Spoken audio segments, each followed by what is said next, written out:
I would like one day to be able to see a team from California go to like a world champ and just dominate. How you get there, like it's super important as well because our example is straight shot, forget about the rest. But look where the program is today; it doesn't exist. So how can you get there in a sustainable way to keep it running? Because it's not about winning the first time; it's about winning over and over again. It's tough. Paddlers, are you ready for some California Dreamin'? Hi, I'm your host, Brian. Hey, I'm Shao. Today we have Alex, the founder of the 2011 California United team that took some California college paddlers to the world stage. We're going to talk to him about why he's envisioned this idea of taking California to the world stage and what he's had to do on the way there to get to being that competitive. I know you started with Lowell. Can you tell us a little bit about your experience to go to the Toronto 2016 World Championships? Yeah, so I started paddling at Lowell under Brian Danforth, and then there was an opportunity to go to Toronto, like Shao said, with Lincoln. I took that up, and that was my first exposure to racing outside California, and immediately I realized how bad we were. I think that's fair. It was, I mean, the only way to describe that experience is eye-opening. At the same time, is DFL every race, pretty much. So, for me, coming from a background of competitive swimming, it's kind of the same story. You travel outside your little sphere, and the world is so much bigger all of a sudden, you know. And that really was my first kind of taste of international competition. And from that, it's kind of seeds planted in my head. I felt like, you know, are there better ways to train? Are there better ways to do things? Why are we always coming in last? That's a big thing I kept asking myself. You know, I'm by no means a good paddler.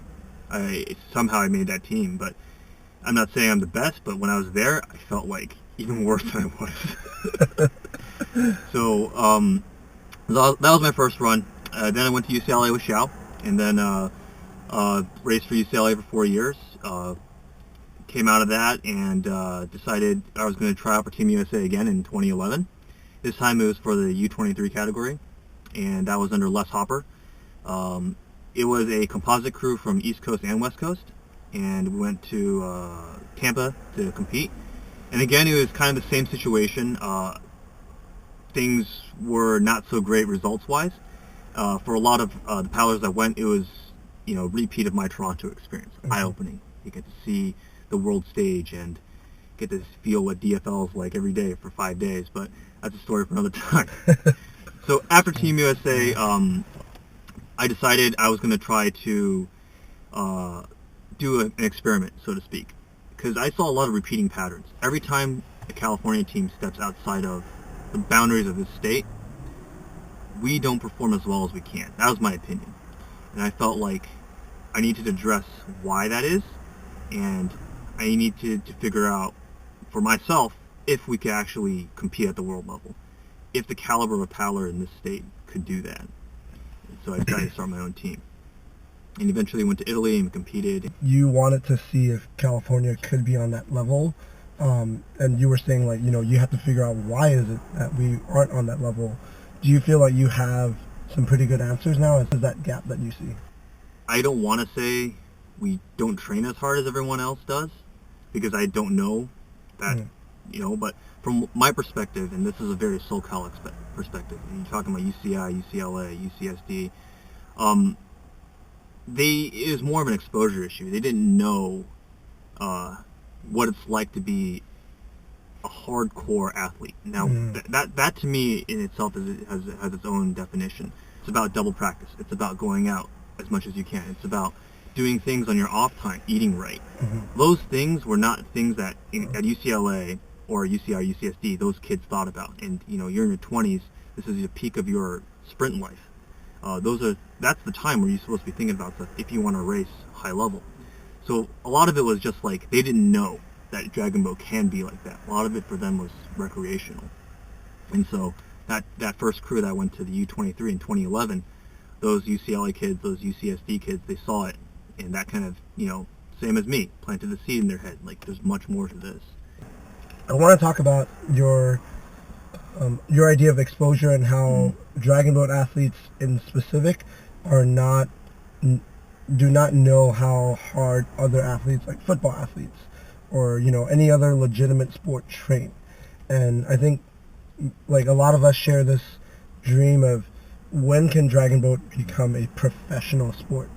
And to me, it could start from the top down, like of CDB or whatever organization saying these are the standard of every team. This is how you coach. This is how you train, and then make that more professional that way. But then it can also start from the bottom up. If every single athlete starts training like a real athlete and start talking about dragon boating as if it's a real sport, then that's going to ripple effect up as well. A lot of people in our community don't see themselves as athletes. They're just like, I'm in a sport and I paddle, but I don't see myself as an equal to a football player. I'll see myself as an equal to a marathon runner or whatever it might be. And a lot of that is like, for Dragon Boat, it's community based. It's being a part of a family. Right. So a lot of people don't want that part of it. And that's what was missing in my mind. Yeah. Like, what about the people who do want that? Is there an outlet for them? Is there a place where they can go to seek greater competition, to grow with other 19 people? We want it to be on the same level as football, but until people start treating it like that, like their lives basically, because that's what it takes to be good at a sport. Yeah. You have to commit your life to it. It's a lifestyle decision. Until they start treating it like that, we don't have the right to say that about the sport, unless you really believe that and you live that life. We didn't have a crew that kind of has the attitude, that kind of treated Dragon Boat seriously. Yeah. So that was my goal, to see if we could actually put together 20, 30 people with that goal in mind. And, we always thought, this is a short-term thing, Alex will fail eventually, and then we'll go back to doing whatever. I believe you do. I certainly felt that way a lot of times. Yeah. But with the Italy crew, that 2014 California United crew, that took 3 years of building to get to where it was. And there was lots of doubt in my mind, especially. But holding on to that idea, like, we are athletes, we're here to compete. Everything we do, the decisions we make, are geared towards, does this help me be a better paddler? Does this help the team put the team in a better place? Yeah. That was really what that crew was about, and what those 3 years were about. Yeah, I want to go off of that a little bit, in that we see people that used to be on California United, and we see them as like, oh wow, they're taking it really seriously. They like hold themselves to a different standard than a lot of people. I do want to go back and talk about that gap. Yeah. So you were saying Learning part to of paddle the on gap. Dragon Boat is a big issue. A lot of people don't know what it's like to move a boat until they're on a vessel they can feel. Yeah. Whether it be a 2-man, 1-man, surf ski, whatever. The stroke, the way people think about it is different when they can have feedback from the vessel they're on. So that's, I think, a big issue, because I can tell you that a lot of Canadian paddlers, they don't learn how to paddle on a Dragon Boat. And the way that a lot of these teams kind of break up their seasons is Dragon Boat's like a part of their paddling season. It might just be a couple months, race season. That's it. After that, they go back to high kneel, they go back to outrigger, they go back to war canoe. Whatever it is, Dragon Boat's not the main focus. In California, the only source of paddling we have for our general population is a Dragon Boat, and that's because it's the most accessible. It is the one with the least amount of entry cost. It is one that you don't really have to have any prerequisite gear. You just have to have a paddle, not even a paddle PFD, you just can show up and do it. So that's why we start on the Dragon Boats primarily. And that's a good thing, because it's accessible to everybody, but it's a bad thing in that you develop bad habits early on that are very hard to change. You don't understand all the principles of moving a boat because you never get that chance. Which is why a huge part of California United was to have time trials on a vessel which was much smaller. Until you're by yourself and you can feel your own impact, you don't really know what it's like to move water. And I keep harping on this, but it's a big deal.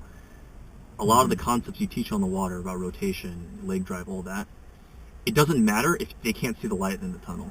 You got to be able to understand what you're doing all this stuff for. So what do you think exactly are those things that are bad habits that people pick up from learning to paddle on a Dragon Boat first? Okay, so the biggest one, the most glaring issue is you don't know how good or shitty you are. Okay? Straight up. You have 20 other people, it's very easy to mask that. And you can get away with dipping my paddle. I could look like I'm trying really hard, and I'm not even catching correctly. And so that's the biggest issue, because you don't know your impact, and you don't know how bad you are, so to speak. On the flip side, you go on a six-man. On a six-man canoe, if you go today and you sit in the top crew, you try to hide, there's no freaking way, because the boat will feel different. It will feel different with that sixth person that doesn't know what they're doing. So that's a really, really big issue. And another bad habit, I don't want to get into technique, but if you're mentally, you don't know what you're doing is right or wrong, you're just going to go for what you can get feedback from, and that's your body. Yeah. You're going to see how tired I am. I'm going to look at perceived exertion to see if I'm working hard, if I'm doing things right. And if I'm tired, I must be doing things right, because you have no other feedback to go off of. That actually is one of the biggest issues for us to deal with as a team. Is like, so for example, we just went to Seattle in our last race. I think we got too amped up. Okay. When you're not sure whether you're contributing or not, all you have to go off of is perceived effort. So I think that's why a lot of dragon boat teams, at least in California, amp up too much, or like, go all out and go too crazy, and then actually end up with less boat speed. And that's because they're saying, I don't know how to, if my catch is good. And let's pause right there. Yeah. You can insert something right there. They don't know the boat speed, right? It's one of the only sports where you can't feel your own boat speed, or you might not be. If you're sitting in 7, you're not going to know most of the time. You can tell kind of, but a lot of people aren't going to feel that difference in boat speed. And the idea is, when you amp up and you lose boat speed, if you have the feedback, oh, I'm losing boat speed, you may bring it back down. But if you're on a dragon boat, it's hard to tell. If you never experienced what the difference between good and fast boat speed is, or if someone has never taught you, this is what it feels like to have good boat speed, this is what it feels like to have not good boat speed, in a race, you're not going to be able to make that adjustment. I was born and raised on a dragon boat paddling career, but I didn't learn those things till, I was on a 6-man, I was on my own 1-man, where it's like, dude, if I do these things, I got a GPS watch right in front of me. I can tell right away, okay, for example, if I finish derotating my body and my arms are still going, what happens to my speed? Every stroke I take that's not optimal, I can see it on the GPS watch. So it's like, you can't do that in Dragon Boat. You can't measure your own output with 20 other people on that boat. So it's very, very difficult for a lot of people to understand what they're doing is right, besides feedback from their coach. Beyond that, that's probably the biggest glaring issue, because technique you can teach to anybody, right? But for them to understand it, it comes back to, again, feedback from the boat, because you really have to work with the water, especially in flat water sprinting, where the time span is so short. 500 meters is nothing, right? Like, if you don't know how to work with that distance, it's never going to happen. And a good example of how we try to overcome this is, like, we tried to actually teach our kids how to surf a dragon boat. So we'd go into the harbor where there's a lot of big boats and creating a lot of wake, and we would tell them, we'd position the boat such that you are riding the wake, and we'd tell them, take lighter strokes, feel out the boat, see what's happening to the boat, and you can actually see the dragon boat kind of get some of that wake and ride down this wake, follow the boat, get sucked into this boat wake. And that's very, very important, because you have to know when you're coming out of the start, you got really fast boat speed, right? How do you react to that to maintain that? Because that ultimately is how to race a good 500 meter. Get a really good fast boat speed at the beginning and hold it for as long as you can. But if people don't understand how to hold that, how to stay on the ride the bump, you're never going to be able to do it. So the way we looked at it was, we need our paddlers to understand what it feels like to go fast and how to maintain that speed with minimal effort. I have GPS watch. I call out the speed when we get on the bump, and then I just say, okay, start to pull back effort a little bit. You don't have to. Each stroke doesn't need to be a pole vault. Each stroke, I just want you to focus on the catch. Catch is where everything for us occurs. Good strong catch, all you have to do is derotate. You don't have to worry about any small muscles. Just derotate. You shouldn't even feel effort at that point. And then I just want you to catch, derotate. And slowly we'd ease off. I tell them, if you're at an 8 on perceived exertion out of 10, ease off. Go to a 7. Go to a 6. And then I call it the speed. And then I'd call it the speed very often. And there's a slight delay between the GPS and the reading, but for the most part, paddlers would know, okay, that's a little faster, that's a little slower, and they can kind of feel for that sweet spot where they can basically paddle with minimal effort and maintain a speed, let's say 14 kilometers per hour. That's what we tried to go for on our starts. And that's what I was trying to get into their heads. And there's a couple ways, all the ways we did that. We did a lot of small sprints where I would say, you guys paddle at minimal effort, call out a speed. I want this speed. So let's say we went from 12 kilometers an hour to I want 14 now. What do you have to do to make 14? And the beauty of that drill is people will, try really hard, but then they realize, oh, I got like 7 more sets of this. So how do I, in the interest of my own self-preservation, how do I get to Alex's speed without busting my balls too hard? And that's how I want them to race. I don't want you to go all out, grit your teeth, dump everything in one go. I want you to be smart about it. You got 5 days of racing for most big tournaments. There's a time and a place to grit your teeth, but where are you going to be most effective? Are you going to be most effective not thinking about any of that and just kind of, balls out as hard as you can, or are you going to be more effective, relaxed, and doing what you're trained to do? So that's kind of the idea behind overcoming that gap of I don't really know what my boat speed is. But there are a lot of other factors that go into that. You can only train that way if you have the same crew all the time. Mm-hmm. So that's another big gap that Dragon Boat, I wouldn't say Dragon Boat as a sport has. It's just when you have 20 people, if that's the minimum number of people you need to practice, it becomes a difficult point, right? So that's why we had to have the same crew for X number of years. It's because to develop something like that, like catch took us 2.5 years, I'm not going to lie. It took 2.5 years to get to a point where I was like, okay, catch is okay right now. And that can only be done if you have the same people. And that drill that I just mentioned can only be done if you have the same people sitting in the same spots. Cut out all the variables, because on race day, your goal is to cut out all the variables. Why not cut out all the variables at practice? Minimize the number of changes that you're going to make. Minimize the number of differences in seating. Minimize the number of differences in sides. Minimize all that stuff. And pare it down to what my 20 people can do together today, and 20 days from now, can I say that we made an improvement? If you have so many variables, so many X, Y, Z's, you can't say you made an improvement or you guys got worse. So a lot of it was standardization of looking at the team.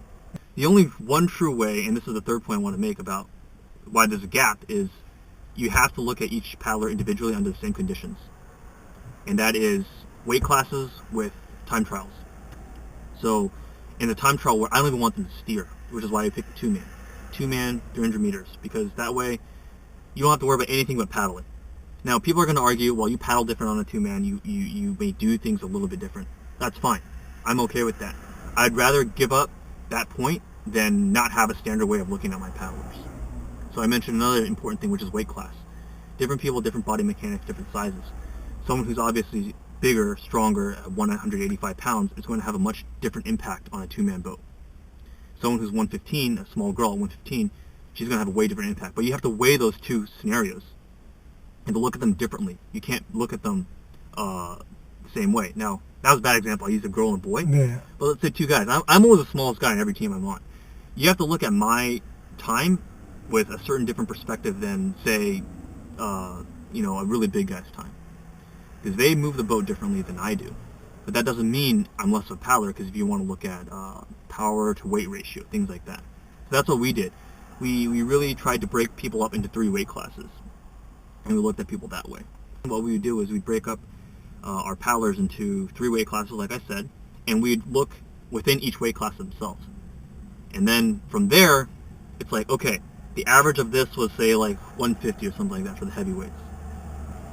So if you're 220 pounds and you're not within like 2 or 3 seconds of 150, that's gotta fix itself. Of course, we take off the highs and the maxes and the mins, and we look at more median pace.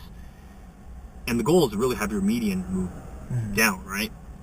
So I'm more concerned with, okay, you're a big guy and you're paddling like 5 seconds removed from the median. Your score sucks. As far as I'm concerned, it sucks. I'm going to take the lightweight who's within 2 seconds or 1 second of his average, which is much better than that. So we didn't do any a hardcore coefficient to do a calculation. It's more relative within each group. So even though that 150 or that really heavyweight guy is much faster than the lightweight guy, I don't want it. I don't want him sitting in a good spot because I'd rather have a lightweight guy who can pull more efficiently. That's kind of how we looked at it. And of course, is video review. You make sure that everyone's technique is about the same because you don't want to put someone who paddles, a fucking different sport in row 5 with everybody else. That matters as well. And ultimately, though, without that time trial, it's hard to determine who's going to sit where or who's better than who. Which is why, for our tryouts, everyone did a time trial. I needed to get people used to, this is your life now. Yeah. Like, this is not something I'm going to do every year. It's something I'm going to do every 3 months, and you're going to get used to it. When you see that gap, Mm-hmm. why did you say California can do it? Okay, so I've kind of always felt like California has an inherent advantage over a lot of other places when it comes to paddling, and that one is the weather. East Coast, they've got to take breaks during the winter. They're not, they've got big indoor community. That's cool, but I'm pretty sure most people will agree that it's hard to find an exact replica of being on the water. So that's a pretty big advantage. We've got year-round paddling time. Another thing we've got a great outrigger community. The outrigger community is really good in California. I don't think a lot of people realize that. We've got, top crews, top guys coming out of this state all the time. And paddling outrigger is probably the most similar style and stroke that we have to dragon boat of any paddling sport. And we have that year-round. We've got coaches with decades of experience on how to move boats, and we don't tap into any of that. And that's part of what we try to do with California United is bring in that knowledge, bring in that, flavor, and to augment our own guys. But so if we've got these year-round facilities, we've got crazy good resources. Why aren't we leveraging? Right? Why? So why? So the reason why is because the communities are separate. Mm-hmm. In a lot of other places that I've experienced, like C1 High Neo Canoe and Dragon Boat, they're the same people because they're under the same organization, and those organizations are called paddling organizations. They treat paddling as not one discipline, it's many disciplines, right? So they have different seasons for that. Like I said earlier, we don't have that. We have Dragon Boaters are Dragon Boaters, Outrigger guys are Outrigger guys. There's very little, there's no outrigger team that you're going to see show up at a Dragon Boat race, unless they show up for shits and giggles to win everything. Yeah. There's a reason why they can just do that. Yeah. So, that is something that I felt like, and this is something I still think today, that if this state really wants to be good, we have to treat paddling as a general sport with small disciplines in between. But in general, everyone's doing paddling. Doesn't matter what craft you're on, you're paddling. And that will actually address a lot of issues. You're going to have resources available to you that you didn't have as a dragon boater. You've got outrigger resources. You've got all that coaching knowledge we talked about. And then you've got things like stand-up paddling. All these things are available to us if someone was able to create like a paddling club, I guess. It's the best way to look at it. That would be I think the ultimate way to be competitive. So was it during LA or after LA that you started getting all these experiences? So during LA, I started going out to the Marina Del Rey, every once in a while on their off season, and it was a humbling experience.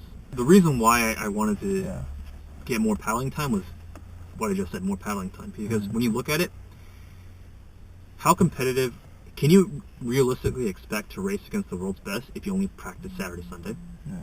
I don't care how much you lift Monday through Friday. It's not going to matter if you're not on the water.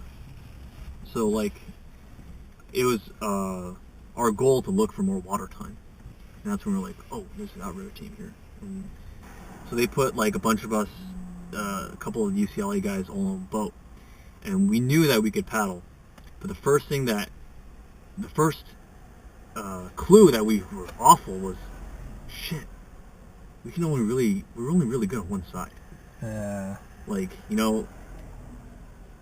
That's not okay. Yeah. It's not okay. And, oh man, it's a 6-minute piece? Fuck. I'm only good for 5 or 6 minutes tops, but you want me to do 5 6-minute pieces? Open water? What? It's not flat? All those things come into play. It's there's much more to paddling than just flat water sprints. Yeah. And that I think being at least exposed to all the different disciplines makes you more well-rounded. Because I'm sure there's something that you could take from stand-up that you can apply to Dragon Boom. I guarantee you. So that's kind of like one of the gap closers, or one of the reasons why I think California is like, we can be crazy good if you want it to be. I know how many people we have, how many kids we got interested. Yeah. And, I mean, that, without interest, you have nothing, right? So, I really felt like there's no reason why we're shitty, why we're so shitty. Like, the only reason why we're so shitty is because no one's, like, tried to apply a certain standard that I think was going to work to everybody else, to a crew of 20. Not following the standard, join a team, move up the ranks, just, who wants to be good? This is what it's going to take. You have to put in this much. Who's with me? Kind of feeling. Instead of being, okay, we're going to join a crew, we're going to, work our way up the seniority ladder. Oh yeah, why is he on the top crew? Oh, he's been here for 10 years. I didn't want to deal with that shit. I wanted to say, you're here, you know why you're here. You're here because your time trial is this good. Your land trial is this good. Or you're here because, or you're all here because you make all the practices. I want to be able to say that to 25 people, not just, well, it's this dude. He always steers for us. Yeah, so like, even down to steersman, we tried out steersman. So it seems to me like exposure is the number one thing. Yeah. If we see Canadians do that, Californians do this, it's easy to say, well, who's to say who's right? Oh, yeah. But if we can see Canadians paddle and then dragon boats on the side, Germans also do that, whatever paddlers also do that, then we can start to say like, oh, we're obviously doing something wrong. So you came in with all that perspective, right? Yeah. You did a lot of outrigger, different sports and things. Well, I just modeled after swimming, to be honest. Yeah. I was like, how do we pick relay teams? We pick the top 4 guys. How do we pick dragon boat? Top 22 guys. Let's go like that. I didn't care, boy, girl, size. I didn't care. If you were a good paddler, you worked hard, you showed results consistently on time trials, and we did those things every 2 or 3 months. So we did the land one and the water one, and everyone had a record, and I would post rankings. There's a giant Excel doc, or Google doc, where people can see the ranking changes throughout the years that they've been on the team. And if you had a question, I always said, tell me who you think you should replace. And we'd go time trial. No one ever took me up on it, but that's what I'm saying. If you really want it, show me. Yeah. If you really want to show the team. Because I don't want to be sitting in a boat where I know this guy cried his way up in front of me. Right? It's kind of like that. I wouldn't even say it's tough love. It's like, what's truly fair? Like, take emotion out of it. What's truly fair? If someone's better than you, then they should probably be sitting in that seat. But if you can prove you're better than them consistently, yeah, go ahead. And that's kind of like the mentality I wanted to foster. Like, you guys are a team, yes, but you guys have to drive each other to be better. How did it come from this dream, I guess, that you had, and this idea, and this goal that you knew that California could be better, to actually making it a reality? Well, I didn't know, I still don't know how it worked out. When we were doing tryouts, a lot of people, there's a lot of doubt because no one ever done it before. Yeah. A lot of people, it's hard for a lot of people to jump, I wouldn't say jump ship, but they look at the requirements we set forward and they don't really want to do it without knowing that it can be done, first of all. So you're going to get a lot of people who, a lot of kids who are like, just like, oh, I'll take the risk and whatever, we'll see what happens.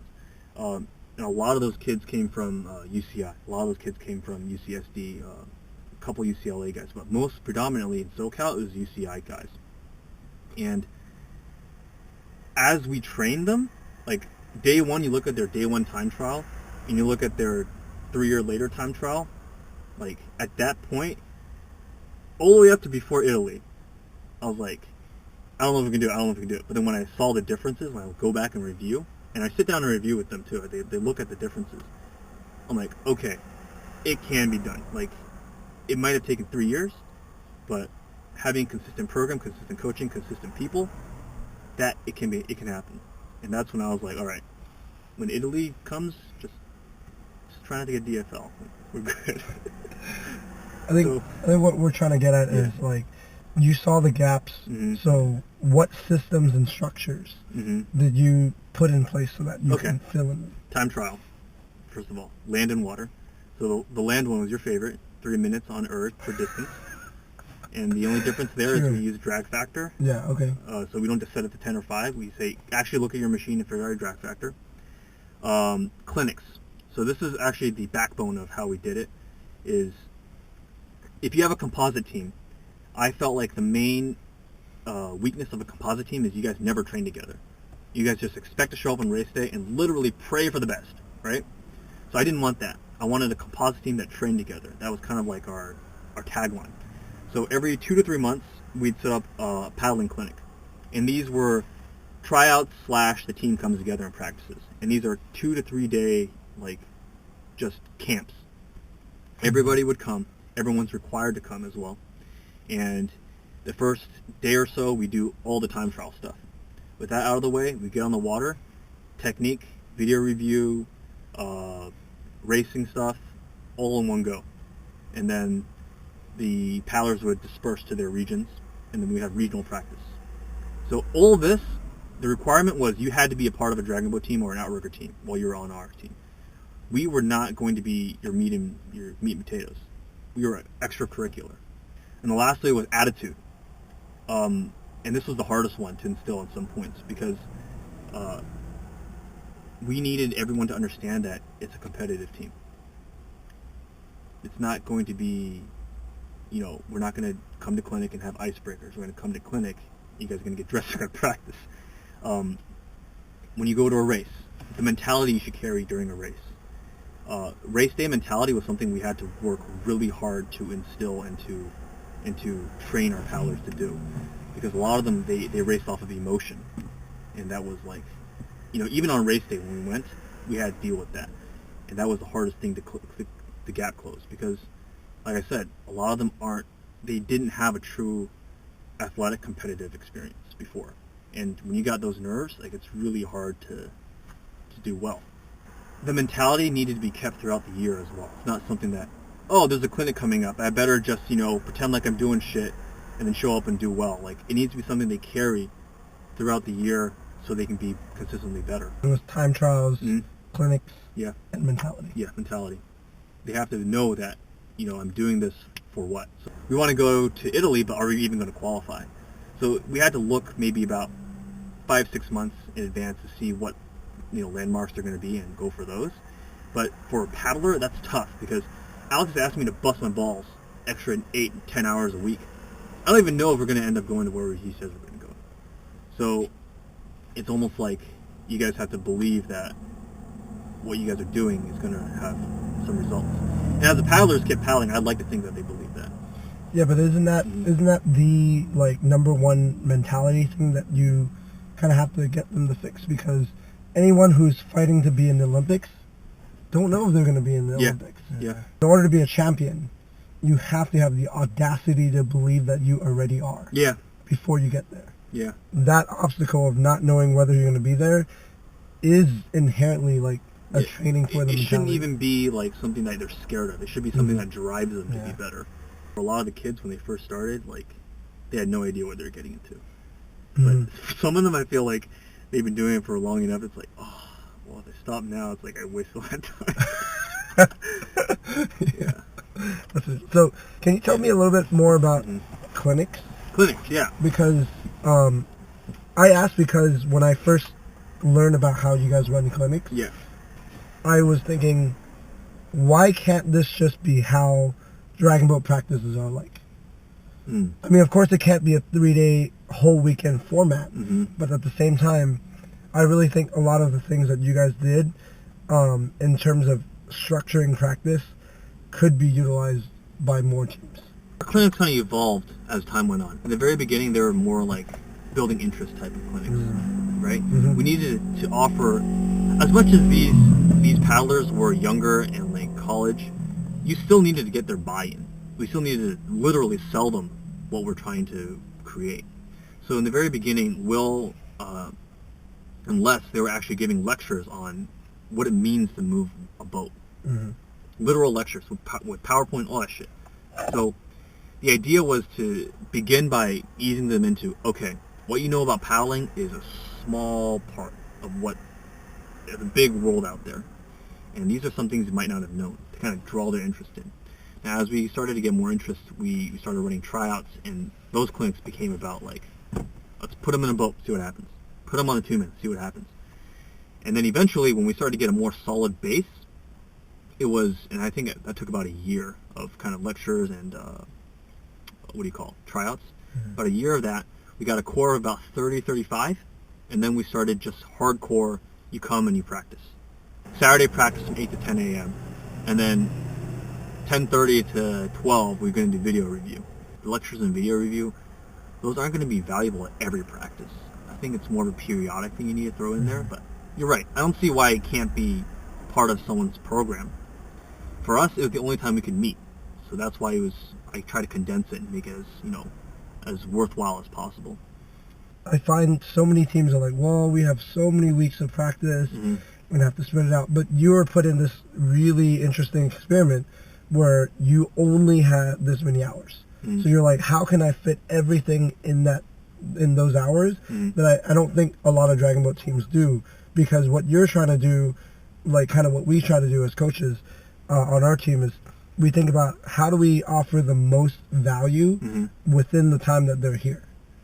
Right, and I think a lot of teams are just like, this is our training and this is what we have to do in order to get there, Mm-hmm. but they're not really thinking about how do I make everyone better at every single practice.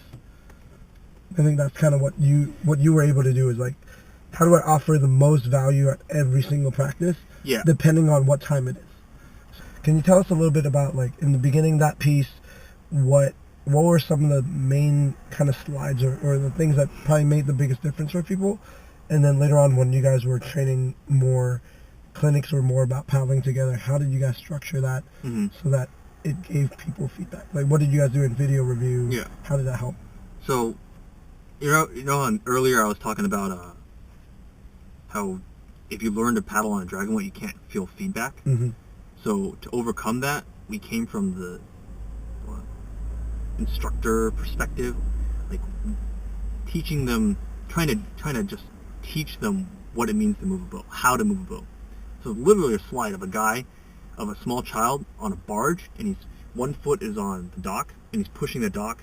He's leveraging the dock so he can get the boat away from the dock, right? That's basically what paddling is, right? You're sticking your blade in, and you're moving a boat forward. And that small statement, a lot of people don't understand that, or our team didn't understand that. So that was in the beginning what we tried to really instill in, because like I said, that's the biggest thing. If you don't know how to move a boat, it doesn't matter. So that was what we tried to offer in the very beginning. Later on, it was like, okay, more of the the surfing stuff, the time stuff, the speed work. Speed work is very important. We were like, okay, well, you guys are together now. Saturday we worked on returning together, right? The result of Saturday, we did a piece of the certain drill. We do the same drill the next day to look at differences. So it's like within each clinic, we always try to build towards a goal and prove to them that you can make a difference in such a short amount of time following what we're trying to say to you.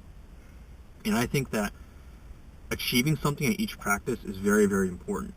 It's not a requirement, but it gives paddlers something to reflect on, like, oh, we did really crap in the beginning, but after we did this one thing, things got better. It was very important for us because we didn't get to meet that often. But some practices were just grinds, I'm not going to lie. Like, if we weren't doing so hot, well, you just have to grind through it. Not every practice that you go to is going to be fun, going to have results. Sometimes you just have to practice. And getting them used to that, because I felt like at UCLA when I was coaching that team, like, if a practice didn't have a positive outcome, people would cry about it. Like, people were very upset if a practice didn't have a positive outcome, if practice didn't go as planned. But truth of the matter is just like life. Like, you're not going to have PRs every day. Yeah. You're not going to PR every day. Every day is the greatest day of your life. No, that's not going to happen. You're going to have some days that are not so good. But it's how you respond to that is what makes you better or worse, right? Mm-hmm. Morning practice, video review, Mm-hmm. and then what did you do after that video review? The first afternoon practice, we usually think about your time trial, think about how heavy that was, think about things that we talked about during that time trial, and apply it to the boat. Because the idea is we want them to go and paddle the best they can individually while together. Does that make sense? Because they're going to try their hardest individually, not think about anybody else. But then subconsciously they have to, because they have to time up. They have to because it's sitting next to somebody. So it's putting them in a position where they're putting in most effective effort together. And then that's when you start to do some of those team drills that if somebody fucks up, it's over, right? And then the next day, second day, really is just all practice. Morning practice, a bit of a break, short afternoon practice. Call it a day. So the second day is really about putting it all together. So we'll do cues like think about your video review. Video review is individual video review. I'm talking every person looks at every other person. So it's not just looking at themselves and being like, I need to fix that. It's as a whole, how do I move, or how can I move to better the team? So it's tedious because everyone has to sit through it, but it's required because that way your rockets, they know how they're going to react during a brace piece, during a drill. Your timing box, they know how the strokers are going to bring up the rate. And then secondary strokes, they know what to look out for. If everyone is looking at the same footage at the same time, it's going to like burn their brains how to do that stuff. And, you know, it builds team cohesion because everyone's complaining about taking too long. It really surprised me how much those kids were paddling. Yeah. When I heard about Sean, you know, and he was also, I think, the UCLA president at the time. Yeah. He was UCLA president. He had to run their own practice, stay after, you know, at the practice site to paddle his own, and then come back the next day to run UCLA practice, and then paddle again. And paddle again, yeah. I'm not going to lie. Those... And I think he also did one day weekday. He did one day weekdays, Wednesday mornings of the outriggers. Yeah. So, like, those paddlers, they worked really damn hard. Because, like, you know all those workouts we used to do in college? Mm-hmm. I gave them those things to go do. And we gave them a workout of the week. And everyone was required to do it in post-time, post-weight, things like that. And that was our way of kind of getting them motivated for the land side of it. Because, you know, you got to cross-train. So they paddled a lot. They worked out a lot. And that's why a lot of them, like, I think, don't want to do it anymore. Because it's very difficult to keep that up for that long. Mm-hmm. And the honest truth is 3 years is way too long for something like that. Like that has to be done in a cycle. I've been doing a lot of thinking about that type of thing too. I was doing some reading about just training in general. Yeah. In the 60s, that's when the Soviet Union was dominating the weightlifting sport. Yeah. And then all of a sudden the Bulgarians came in like 1 year, and they were looking at the differences. And the differences of the Bulgarians just completely upped the volume of training. They literally had like 5 sessions a day, like 45 sessions a week, and they just training. And then so finally the Soviet Union came back 4 years later. Yeah. They upped their training and they came back on the podium. But I mean, I think it does speak volumes to. But you gotta like right. smart, you know. You gotta rest. So then, I mean, there's that aspect of it too, you know. So I think he was just illustrating the point that you know at that point they realized people weren't training enough, and I think that's kind of something you hit on at that point. And now looking back, you're kind of saying, all right, not only do we have to increase the volume, but we have to kind of teeter with different components such as intensity. So you did things your way, and you had a dream, and you're like, I need to get these kids from A to B. Yeah. And along the way, you're just like, tunnel vision, you know, this is how we do it. And also the tunnel vision is exacerbated by the fact that you didn't see the light at the end of the tunnel, right? So you had to blindly just push. Yeah. So along the way, you push the training. You probably also push some some boundaries about practice facilities, things like that. Yep. And then we were talking about how, you know, after CAU, the community, we think, has benefited a lot. And like people like Fred or whatever were really influenced by it, and then, you know, they started Bang or whatever first, and now Northway, and now he takes that on to Galileo, for example. And now they're paddling a lot better, and now all these high schoolers are coming on the U18, like whatever, just things that you never heard of before. I just think there's a big ripple effect. Well, that's also USDBF doing a good job stepping up. Like their U23 crew in the last one I heard was much better than 2011.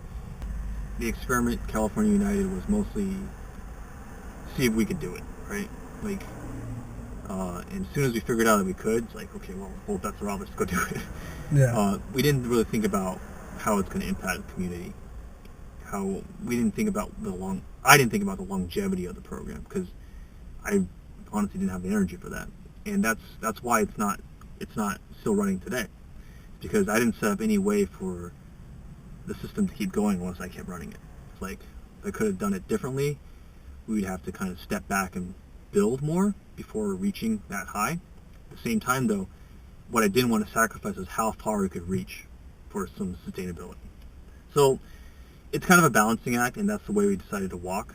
But ultimately, my personal goal was to make sure that these paddlers trained hard, got to be with a group of like-minded individuals, and got to go to a race and not get DFL. Any race and not get DFL. Yeah. And the golden standard for that was a world champ, right? A club crew world championship. And I used to argue that the club crew can be more competitive than the nationals, because these are the teams that practice together all the time. And that's why we went for that. Are there other things that you would have done differently? Other things we would have done differently, probably would have been nicer to some of the paddlers. Building with the community, like partnering with the community instead of, a lot of times I felt like I was working against it. It's selfish. As much as it's selfish, it's also like, I didn't feel like I had the time to foster that kind of relationship if I wanted to get where I wanted to go in my time frame. Like if I wanted to really make an impact that was going to be positive and sustainable for that long, I wasn't going to be able to get these paddlers to that next level fast enough.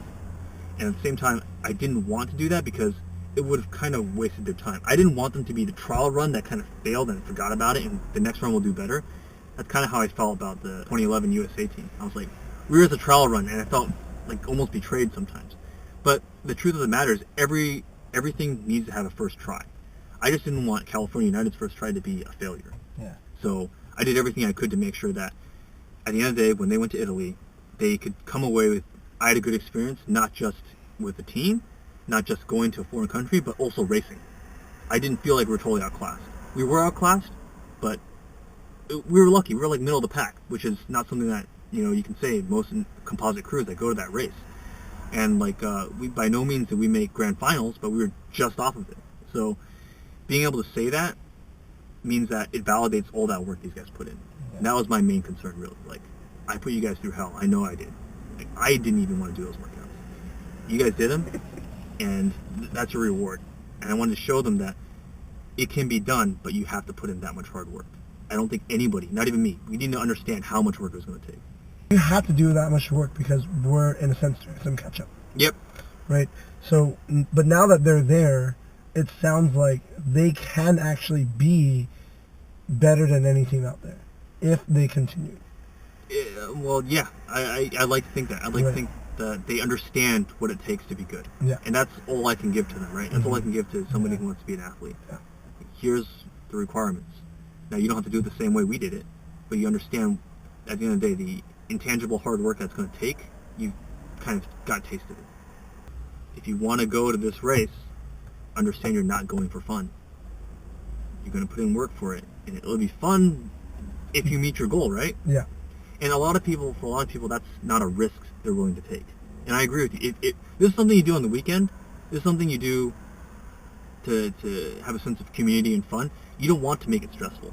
But that's not the kind of paddler I want. I want a paddler who is like, double down, let's just go, put in the time, even if there's no reward. And that's what they did. So I'm proud of them. But definitely could have done some things differently. Been nicer to people. Yeah. All right, so thank you guys for listening. We hope you enjoyed this podcast. I know I did a lot more listening than talking than I anticipated, but I think Shao drew out a lot of good questions. Alex gave us very good answers and insight. Of information, yeah. Great things about training, just vision and where to go from here. If you guys liked what you saw, please subscribe, comment, like the video, share with your teams, post it everywhere. Visit our blog and website at paddlersareyourready.wordpress.com. We're trying to get a blog out every other week and a video/podcast out alternating weeks. Anything else, Joe? No, just thank you, Alex. Hopefully you guys got something out of that, and we really hope that we can inspire more students, more kids, more people who are new to the sport to really the best that they can be. So hopefully you took a lot out of this program, because that's what they were trying to be, and you can be that too. And big thank you to the community for supporting us. A lot of help from the community. SoCal Dragon Boat for helping us out, getting where we're at. Could not have done it if people didn't help us out. Space, Lard, Diane, Les, all you guys. Thank you very much. Scott. Nice. Yeah, All right. awesome. See you guys next week.